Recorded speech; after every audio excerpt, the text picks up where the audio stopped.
ও মা, কি করে সংসার করতে হয় আমি তো জানি না, তুমি একটু চলো না আমার সাথে। মেয়েকে তো আদর দিয়ে বড় করেছো, রান্না বান্না কিছুই শিখতে দাওনি, এবার কি হবে? জামাইয়েরও তো মানে তুমি কদিন গিয়ে ঘটিকে রান্না বান্না সব শিখে দিয়ে এসো না। ভালো হবে, চলুন, আমার বাবাটাও একা থাকে। না মানে বাবাকে আর রান্না করতে হবে না তাই বলছি। ও আচ্ছা ঠিক আছে, তাহলে যাও। চলো বর। আরে বাবাকে প্রণাম করো। কলাটা ধরো তো, খাবে না। থাক থাক মা, পায়ে হাত দিতে নেই। বাবা। যা মা। গাড়িতে বসো। আর তুমি সাবধানে থাকবে, জামাইয়ের বাবার ঘরে যেন ঢুকবে না। ঠিক আছে চলো। বাবা বেরিয়ে এসে দেখো আমি বৌমা এনেছি। বাহ, ভারী সুন্দর দেখতে তো। এটা আমার শাশুড়ি, ওই তো তোমার বৌমা। এই ঘটি, বাবাকে প্রণাম করো।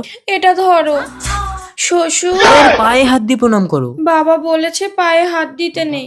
আরে থাক থাক, পায়ে হাত দিতে নেই, বুকে এসো। দেখেছো, তোমার বাবা সব জানে। আরে আরে ছাড়ো ছাড়ো, আসলে আমার বাবার বিয়ে হয়নি তো, তাই একটু মেয়ে দেখলে কুরকুর করে। তার মানে তোমার বাবা অবিবাহিত? হ্যাঁ। চলে এসো ঘটি।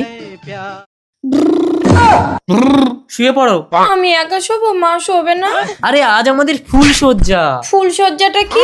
দাঁড়াও, মার কাছ থেকে শুনে আসি। আরে আরে, ওহো।